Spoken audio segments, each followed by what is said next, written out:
佢就話唔係喎，大圖係振聲。早晨啊，星期一檔案我們的假日誌。講啦，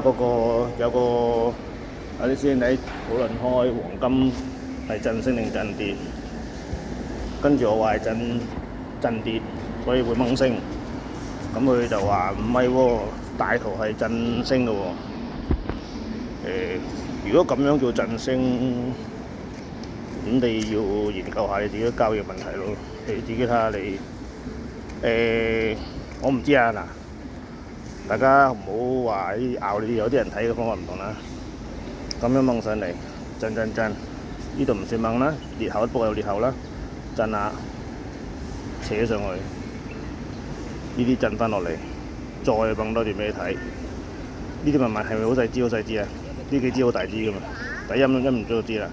呢個都可以叫做係震扯落嚟，但係佢係震緊上，但係佢呢個位置一懟上一爆上去，洗咗呢度啦，再上再震落嚟，呢啲明顯係震啦，係嘛？震緊落啊，爆一支陽燭俾你，咁都已經確認咗係震升，係爆升啦，唔係震升啦。咁呢支紅色我哋唔知，因為而家4小時圖，可能完咗之後佢變翻綠色噶嘛，因為未完啊嘛，4小時係咪？你明唔明？咁變咗你而家唔可以確認佢係陰燭，因為呢4小時未完嘅。咁但係你喺翻15分鐘圖，你係到晒位嘅，到晒啲頂位嘅。咁你睇翻大圖先啦，啲針唔好計啦，啲針你嗱呢度係針啦，成日針頂啦。但係呢度係針頂加嗰啲燭頂啊嘛，所以呢個成立先噶嘛，343、93、94咁上下啦嚇。咁你變咗呢位置你要關注啦，先關注先啦，佢可能到上邊嘅，但係跌到個到嘅意思就要，我覺得要懟升先再上咯，唔懟升就你唔好諗住升先啦，可能再震多次落嚟再上嘅呢度。咁嗰個討論呢個，但係咁再震，咁你準備做爆升嘅咯喎，可能呢度100位啊，咁因為呢度一路斜上去噶嘛，可能再做爆升嘅咯喎，咁你可能操作上就呢度為止啦，呢個頂啦，咁樣再爆上去啦。第一個考慮啦，係咪？第二個考慮可能歐盤係話俾你知，今年我今個禮拜我玩完㗎啦，我落翻嚟㗎啦，可能咁樣啦，係咪？兩個操作上啦，咁你自己研究下啦。咁就要溫功課啦。點解會覺得係振升咧？可能佢又覺得係咁樣為之振升咯。即係如果咁樣係咁樣振升嘅，就我覺得有啲唔合理咯。即係變咗，但係呢段你睇中意睇4小時圖嘅，呢段係振升咩？我而家講呢段中間呢段，咁大家識睇啦，係震落啊嘛呢條度。咁你震落個條件係會做翻啲咩啊？揾位做升咯。咁你揾位做升做咩啊？咁你拍針腳咯，拍針腳針平頂咯，呢啲咯，呢扎咯。第一個呢個啦，第二個呢個啦，係咪？有啲人會拍呢度啦，咁但係一樣即係2B 一樣，即係當2B 打啫。呢度如果呢度當2B 打，呢度當平頂打啦嚇。咁你其實都做到嘅啫啦，點會做唔到呢一樣？咁你兩睇啦，個人操作上問題同埋觀圖上問題都未必個個一樣啦，係咪？而家講真，你打翻1小時圖嘅，你切入點15分鐘圖嘅。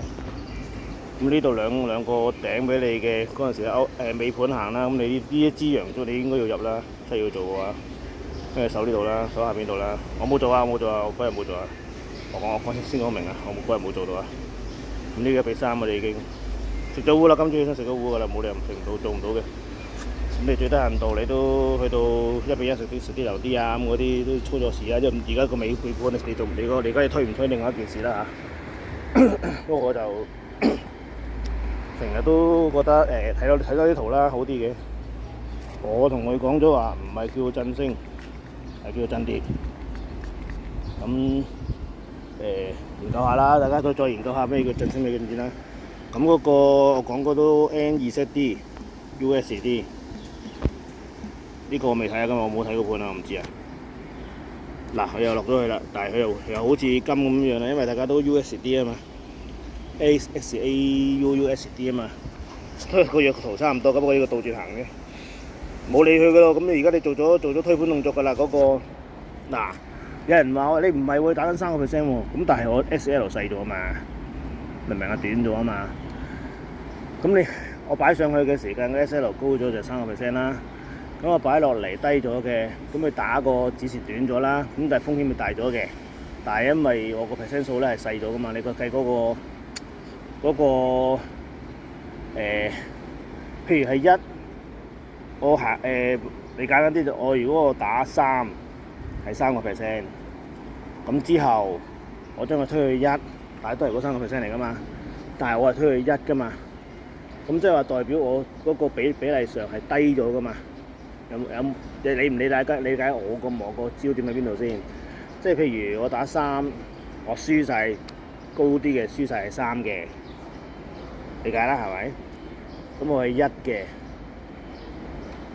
咁佢1乘3都係3，3乘3係9，明唔明？嗰3%就咁計啦。咁你係咪理解咗個其實我輸個 percent 數係低咗嘅？但係而家我張單係大咗咯，變咗係咪好神奇咧？呢個好神化㗎，係一個好神化嘅操盤即係我自己嘅點數操作啦。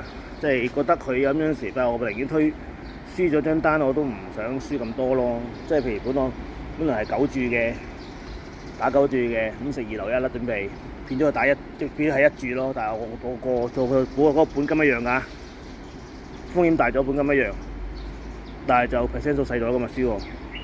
係咪好得意啊？其實呢啲就係你理唔理解嗰個市場問題啦。嗱，呢個都好爽㗎，其實呢個都好爽㗎。哇！上咗去又係嗰條嗱，又係一樣啊，到晒位㗎啦，已經到晒位啦，已經一開始就到晒位啦。上次其實都爭呢度嘅，今朝一開始到咗啦。嗱，咁呢度睇反應啦，呢個就真係睇反應啦。唔知。我終極目標唔係嗰度啊，講咗啦，148啦嘛，148 5幾啦，5啦，冇咁盡啦。咁而家都已經話俾你知係有出現陰燭，可能轉翻落翻去嘅，再洗再上嘅。咁可能我啲張單會俾佢洗咗㗎。點解咧？因為本身佢可能咁樣行㗎嘛，咁樣㗎嘛。咁我推咗㗎啦，其實推咗啊，做晒所有嘢㗎啦，做晒嗰啲食落袋啊、推盤動作㗎，佢可能洗咗個張單先行啦。咁啊，呢啲就咁起碼我都袋咗先啦。咁啊，推高止賺去邊度咧？推高止賺你自己中意啦，可以開呢個，不過我擺呢度咯，高少少啦。呢度呢支陽燭頂啦，起碼1比1啦。咁我點都有嗰個 percent 度食咗落袋啦。咁呢啲冇乜好研究咯。呢啲就係市場操作就咁樣㗎啦。講咗啦，俾埋啲位你哋㗎啦。咁你做唔做另計啦？咁港女始終都係升唔起啦。咁但係我都有打咗啦。但係回調波咧，我就覺得應該跌唔到落嚟咯。有啲人話：哎呀，會落。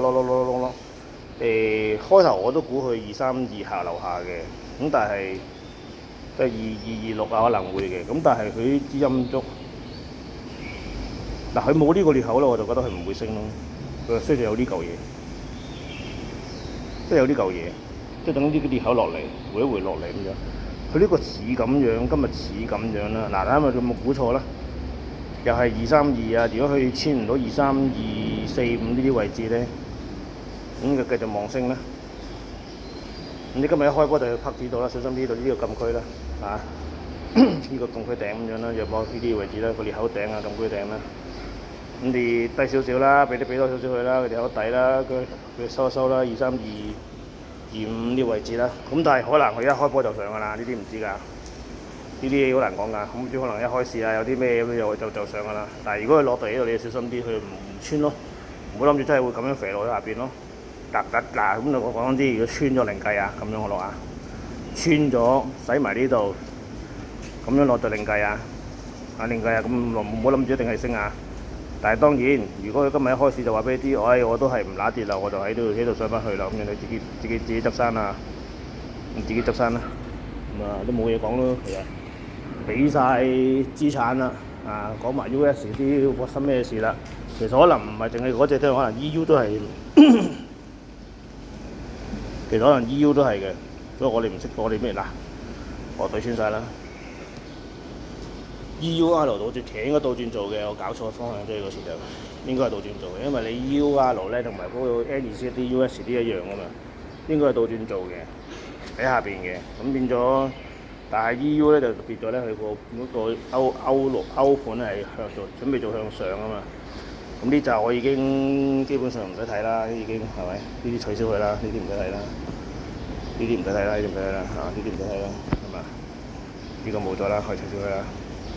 咁但係佢其實你要留心翻，佢唔係一跌㗎，即係可能歐盤係勁㗎嘛，即係歐羅係 EU 係歐元啊嘛，歐元可能歐元係勁㗎，勁過美元㗎，唔好講笑㗎。呢啲所以就小心啲啊，唔一定要跌㗎嚇。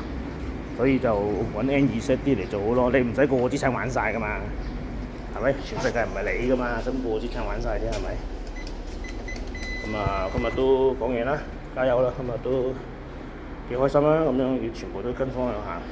好啊，拜拜啦〜